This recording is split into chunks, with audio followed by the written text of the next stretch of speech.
Hello students, आज हम बात करेंगे ऑटोकैड में लेयर्स की।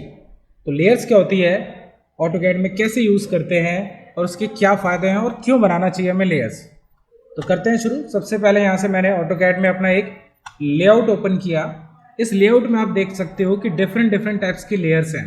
हर काम को एक अलग से कलर में डिनोट किया जा रहा है। तो पहली चीज़ तो ये लेयर का फ़ायदा क्या हुआ आपको कि हर चीज़ अलग कलर से प्रेजेंट कर रही है अपने आप को। अगर मैं प्लांटिंग की बात करूं तो मुझे दिखाई दे रहा है क्या, ग्रीन कलर्स में। अब पहला फायदा तो ये हो गया कि प्रेजेंटेशन आप अच्छी कर सकते हैं। दूसरी चीज, आप इन्हें कंट्रोल कर सकते हैं। सपोज आपसे कहा जाए कि ये प्लांट्स इतने ज़्यादा हैं कि मेरी डिटेल ही सारी की सारी हाइड हो रही है, तो क्या किया जाए, यहाँ पर जो प्लांट्स है उनको लेयर में बनाया जाए। और फिर यहाँ पे आप देख सकते हो ऑप्शन होता है लेयर्स। इसे हम खोलते हैं और यहाँ पे देखो मैंने एक ट्री के नाम से लेयर बनाई हुई है ग्रीन कलर में। तो अगर मैं इसके सामने इस बल्ब को ऑफ करता हूँ, अभी क्या ये ऑन है करंट में, तो यहाँ पर क्लिक करते हैं तो क्या हुआ, आप देख सकते हो मेरी सारी लेयर जो ट्रीज की थी वो एक ही बारी में ऑफ हो गई। अब आपसे कहा जाए वापस से ऑन करना है तो वापस से ऑन करते हैं। और अगर मैं आपसे कहूँ ये सारे पेड़ मुझे डिलीट करने हैं, सपोज आपको लेयर नहीं आता, तो आप क्या करोगे, एक एक पेड़ को डिलीट करोगे। चलो एक पेड़ की बात है, 10 पेड़ की बात है, 50 पेड़ भी आप डिलीट कर दोगे। अब आप इसमें देखो नंबर ऑफ ट्रीज कितने सारे हैं। चलो आपने डिलीट भी कर दिया किसी तरीके से, फिर मैं आपसे कहता हूँ उसी पोजीशन पे दोबारा से सेम नंबर ऑफ आइटम या नंबर ऑफ ट्रीज आपको लगाने हैं, तो फिर दिक्कत होगी आपको। तो इससे बेटर है कि हम लेयर्स में काम करें। जो लेयर इंपॉर्टेंट है, आप डिलीट नहीं करना चाहते उसे, तो आप एक काम करो, लेयर के थ्रू उसे कंट्रोल करो कि भाई मुझे ऑफ करना है, ऑफ कर दिया। अब मेरे से कोई कहता नहीं वापस उसी जगह पे लगाओ, तो आप दोबारा क्लिक कर देना, वो वापस आ जाएगा। एक और एग्जांपल लेते हैं।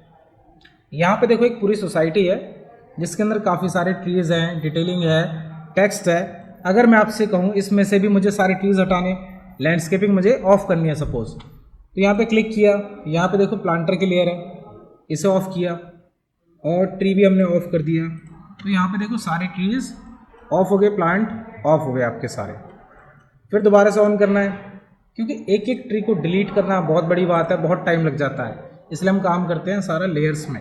ऐसे अगर मैं कहता हूँ मुझे डिटेल ऑफ करनी है सारी, तो ये टेक्स्ट के नाम से है, टेक्स्ट के बल्ब को बंद करते हैं। तो यहाँ से आप देखो सारी की सारी टेक्स्ट की जो डिटेल थी वो ऑफ हो गई। भाई क्लाइंट को मुझे बस प्रेजेंटेशन देनी है, डिटेल नहीं देनी है, तो हम क्या करेंगे, उस डिटेल को ऑफ कर लेंगे, हाइड कर लेंगे। फिर वापस चाहिए हमें तो वापस से ऑन कर लेंगे। तो इस तरीके से हम कंट्रोल कर सकते हैं ऑन या ऑफ। या सपोज मुझे लॉक करना है किसी चीज़ को, तो आप यहाँ पे लॉक भी लगा सकते हैं। जैसे सपोज मुझे यहाँ पे ट्री नहीं चाहिए, तो ट्री की लेयर आप कंफर्म कर लें, यही है, इसको यहाँ पे कर देते हैं लॉक। ये क्या हो गया, देखो ट्री की लेयर लॉक हो गई। अब मैंने कहा सारा प्लान सेपरेट निकालना है, तो मैंने ऐसे मूव लिया, सारा सेलेक्ट किया, बेस पॉइंट लिया और ये मैंने उठा के यहाँ रख लिया। तो अब आप देखो आपकी ट्रीज कहाँ हैं, सारे अलग हैं, वो लॉक थे। तो लॉक होने से क्या होगा, उन चीज़ों को हम डिलीट नहीं कर सकते, सेलेक्ट नहीं कर सकते, और वापस से ऑन कर देंगे तो आप सारे ऑपरेशन लगा सकते हो। तो जब तक लॉक है तो मतलब वो सेफ है, उस पर किसी भी तरह का कोई ऑपरेशन अप्लाई नहीं होगा, कोई उसके साथ छेड़छाड़ नहीं कर सकता। तो ये है लेयर लॉक करने का फ़ायदा। ऐसे अगर हम और ड्राइंग्स देखें, तो जैसे यहाँ पे एक किचन के लेआउट की ड्राइंग्स है। अब यहाँ पे मुझे ये डिटेल ऑफ करनी है, तो मैंने इसको क्लिक किया, मैंने चेक किया ये इस वाली लेयर में बना हुआ है। तो क्या करते हैं, इसको ऑन करते हैं और यहाँ पे ये रही हमारी लेयर, ये रहा, ये बल्ब है आपका, इसे ऑफ कर देते हैं। तो अभी आप देखो सारी चीज़ें ऑफ हो गई आपकी, देखो जितना भी टेक्स्ट था सारा एक ही बार में ऑफ हो गया। दोबारा से ऑन करना है, फिर क्लिक किया और दोबारा से इसको ऑन कर दें, तो सारी डिटेल आपकी वापस आ जाएगी। तो इस तरीके से आप लेयर को यूज़ कर सकते हैं, बड़े बड़े प्रोजेक्ट में बहुत यूज़ होती है। अब ऐसे अगर आप देखें तो यहाँ पे मैं प्रेजेंटेशन की बात करूँ, तो अगर आपको दिख रहा होगा इसमें सारे जो मजेंटा जैसे कलर में है ना, वो सारी आपकी फॉल सीलिंग है, अलग से विजिबल हो रही है। तो यहाँ पे हाईलाइट किससे किया हमने, कलर के थ्रू, लेयर के थ्रू, कि भाई ये सारा आपका फॉल सीलिंग का वर्क है। आप जूम करके देख सकते हैं, ये किचन की एक फॉल सीलिंग है, सारी डिटेल इसमें मेंशन है, फैन मेंशन है, डिस्टेंस भी सारा कुछ दिया हुआ है। तो इस तरीके से हम सारी डिटेलिंग कर सकते हैं लेयर्स में। ये देखें आप, तो सारा वर्क किसमें, लेयर में। ऐसे किसी भी तरह का वर्क है, तो यहाँ पे आप देखें, यहाँ पे इलेक्ट्रिकल वर्क किया हुआ है, एक लेजेंड भी रेडी किया हुआ है, सब लेयर्स में। तो लेयर्स में क्या होता है ना, कलर्स में अलग से चीज़ें हाईलाइट हो जाती हैं। तो हम जिस पर फोकस करना चाहें उस पर फोकस करा सकते हैं। ये देखें आप, एरियाज़ की डिटेल है यहाँ पे, देखो सिर्फ येलो कलर से हमें ये चीज़ हाईलाइट करनी थी कि लेंथ विड्थ इन सब की कितनी क्या है, वो सारी डिटेल हम यहाँ पे दे सकते हैं। तो ये होगी लेयर्स की बात कि लेयर क्यों इम्पोर्टेंट है और लेयर अब बनानी कैसे। तो चलिए शुरू करते हैं लेयर बनाना। लेयर बनाने के लिए मैंने क्या किया, एक ब्लैंक पेज खोल लिया। अब यहाँ पे आप चेक करो, देखो लेयर प्रॉपर्टीज ऑप्शन आ रहा है, या फिर आप प्रेस कर सकते हो कीबोर्ड में LA।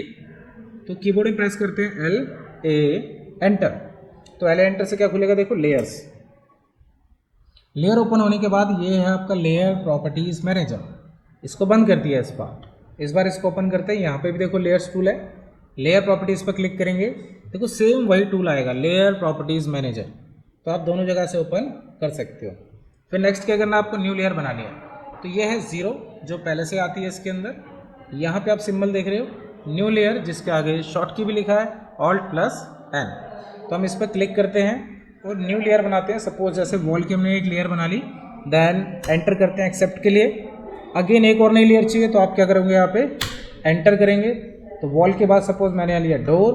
तो ऐसे ही आपको क्या करना है, न्यू लेयर्स एड ऑन करते जाना है अपने काम के अकॉर्डिंग। जैसे फर्नीचर,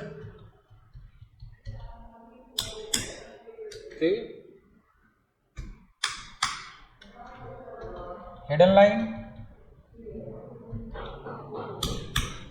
सेंटर लाइन।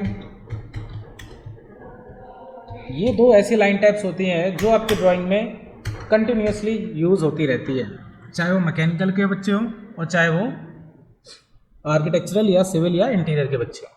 तो ये दो लाइन टाइप तो सबको चाहिए होती हैं। तो इस तरीके से हमने कुछ लेयर्स बना ली हैं। अब आपको क्या करना है, नेक्स्ट कलर अप्लाई करना है। तो चलिए कलर अप्लाई करते हैं यहाँ से। जैसे कि वॉल लिया मैंने, यहाँ से डोर के लिया, तो कलर हमें ऐसे चूज करने हैं जो इस ब्लैक बैकग्राउंड के ऊपर क्लियर है, आपको विजिबल हो जाए।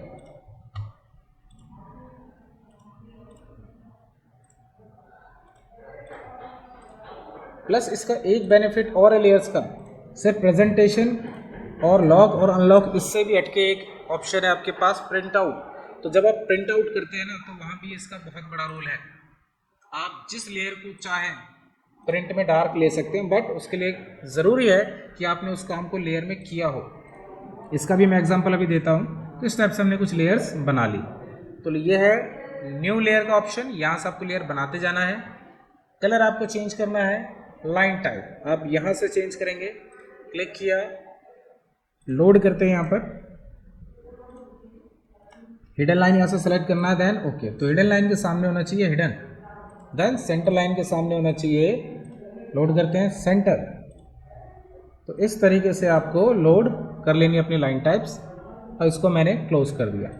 अब आप यहाँ पे ड्रॉ करके देखें। सपोज मैंने ऐसे लेयर खोली वॉल, तो अब आप जो भी क्रिएट करोगे सब उसी लेयर में होगी, मतलब उसी कलर में होगा सारा काम। इसके बाद अगर सपोज मैं यहाँ से लेता हूँ हिडन लाइन, अब हम कुछ भी ड्रॉ करें तो किस फॉर्म में होगा, हिडन लाइन में। नेक्स्ट मैंने यहाँ से यूज़ किया सेंटर लाइन, तो जो भी क्रिएट करूँगा सब कैसा आएगा, सेंटर लाइन के फॉर्म में आएगा। तो इस तरीके से हम यूज़ कर सकते हैं अपनी लेयर्स को। तो जो लेयर ओपन होगी वर्क भी उसी लेयर के अकॉर्डिंग होगा। अगर सपोज मान लो आपने ये हिडन लाइन गलती से आपको इसे वॉल की लेयर में चेंज करना था और आपने बना दिया उसे हिडन लाइन से, तो कोई दिक्कत नहीं है। आपको क्या करना है, उसको सेलेक्ट करना है, सिंपल। सेलेक्ट करने के बाद आपको यहाँ से लेना है वॉल, तो देखो आप वो चेंज हो जाएगा। ऐसे ही मैंने कहा सपोज इसको चेंज करना है मुझे दूसरी लेयर में, तो क्लिक किया, किस लेयर में कन्वर्ट करना है, मैंने कहा सपोज ट्री की लेयर में। तो इस तरीके से आप चेंज कर सकते हो। या फिर यहाँ पे एक ऑप्शन होता है आपके पास मैच प्रॉपर्टीज़, अगर हम चेक करें तो देखो ये रहा मैच प्रॉपर्टीज़। या फिर आप प्रेस कर सकते हो MA एंटर। तो यहाँ से मैंने इसको पिक किया और इस पर क्लिक कर दिया, तो आप देखो ये मैच हो गया। अब इसका प्रिंट करके देखें, तो यहाँ से मैंने प्रेस किया Ctrl+T, और यहाँ से हमने ड्राइंग टू PDF लिया, एक पेपर लिया, यहाँ से लिया विंडो ऑप्शन, और ये मैंने इतना मार्क कर दिया, डन। अब सेंटर का प्लॉट रखा। अभी प्रीव्यू चेक करते हैं, तो आप देख रहे हो सारा का सारा पार्ट कलर में आ रहा है जैसा आपने बनाया। एस्केप किया, यहाँ पे आप देखो ऑप्शन है आपके पास प्लॉट स्टाइल टेबल, अभी नन लिखा है, इसको करते हैं यहाँ से मोनोक्रोम। यस, अब फिर प्रीव्यू चेक करते हैं। तो यहाँ पे आप देखो ये सारी चीज़ें नॉर्मल स्केल पे है, बस ये थोड़ा सा डार्क आ रहा है। कौन सा वाला पार्ट जो ये सेंटर लाइन में है, ऐसा कैसे हो रहा है? एस्केप करते हैं यहाँ पर हम और चेक करते हैं आप इस लेयर को। यह है सेंटर लाइन, क्लिक किया, सेंटर लाइन का नंबर आप अगर चेक करें तो कितना लिखा? 41 नंबर है इसका। कितना? 41। तो पहले तो आप क्या करो, कंट्रोल P प्रेस करो, सब कुछ वही, drawing to PDF, paper size वही, डिस्प्ले में लिया window, centre the plot. Monochrome के आगे देखो एक ऑप्शन होता है एडिट। एडिट में क्या होता है, वो सारे नंबर्स होते हैं जो अपने यूज़ लेयर्स के ऊपर होते हैं, वो सारे नंबर हैं इसके ऊपर। तो ऐसे हमें सर्च करना 41 जो हमने लेयर बनाई है। तो 41 लेयर के आगे आप देखो तो लाइन वेट काफ़ी ज़्यादा है, 1.58। तो मैंने कहा नहीं, इसे तो मुझे 0 ही रखना है, 0 कर दिया। Save and close, preview check करते हैं। अब आप देखेंगे ये सब चीज़ें एकदम सेम ही रेशियो की दिखाई दे रही हैं। इसमें थोड़ी थोड़ी थिकनेस है। अब वॉल की लेयर को थोड़ा और आपको हाईलाइट करना है। ये किसकी लेयर थी? वॉल की, और डार्क करना है। तो चेक करते हैं वॉल की लेयर है कौन सी हमारी। लेयर प्रॉपर्टीज खोला यहाँ से, वॉल की जो लेयर है, वॉल की जो लेयर है यहाँ पर वो है 10 नंबर, आप देख सकते हो। तो मैंने यहाँ पे प्रिंट करना है दोबारा से और उस 10 नंबर की वॉल को मुझे चेक करना है। तो ड्राइंग टू PDF, डिस्प्ले में लिया विंडो, मोनोक्रोम में गए, एडिट, यहाँ पे आप देख सकते हो 10 नंबर है। लाइन वेट लिया, थोड़ा और इसको इंक्रीज किया, सेव एंड क्लोज, प्रीव्यू। तो अभी आप देख रहे हो ये वॉल क्लियर कैसे होगी, ज़्यादा हाईलाइट हो गई। तो इस तरीके से हम अपनी लेयर्स को प्रिंट में हाईलाइट भी कर सकते हैं। एक और एग्जांपल देखते हैं किसी प्लान में। सपोज ये हमारा प्लान है, इसे प्रिंट करते हैं, कंट्रोल P, यहां से लिया हमने ड्राइंग टू PDF, डिस्प्ले में लिया window, centre the plot, portrait किया, मोनोक्रोम में है इसमें ऑलरेडी, प्रीव्यू चेक करें आप। तो इसमें आप देख रहे हो जो मेरी लेयर है वॉल्स की अलग से हाईलाइट हो रही है, प्रिंट में डार्क हो रही है, क्योंकि हमने क्या किया है, इस लेयर का जो लाइन वेट है उसको इंक्रीज किया है। तो चेक करते हैं लाइन वेट इसका। सबसे पहले इसको लेयर चेक करते हैं, वॉल के नाम से ये लेयर, फिर चेक करते हैं उसका नंबर कितना, 10 नंबर है। अब आप प्रिंट करके देखें, ड्राइंग टू PDF, डिस्प्ले लिया मैंने यहाँ से और चेक करेंगे यहाँ पे हम किसको, 10 नंबर को, पोर्ट्रेट। 10 नंबर को चेक करें तो देखो मैंने यहाँ पे लाइन वेट इंक्रीज किया हुआ है। अब थोड़ा सा कम कर लेते हैं, सेव एंड क्लोज, प्रीव्यू। तब ये थोड़ा सा कम हो गया। तो इस तरीके से आप लेयर से काफ़ी काम कर सकते हैं और चीज़ों को हाईलाइट कर सकते हैं, लॉक कर सकते हैं, ऑन ऑफ कर सकते हैं। बिना इसके कोई काम होना ही नहीं है आपका। तो लेयर्स बनानी बहुत ज़रूरी है, बहुत इंपॉर्टेंट्स हैं, और ये हर लाइन के लिए, चाहे मैकेनिकल हो और चाहे आपका आर्किटेक्चरल से हो, चाहे सिविल से हो। तो थैंक यू, आज के लिए इतना।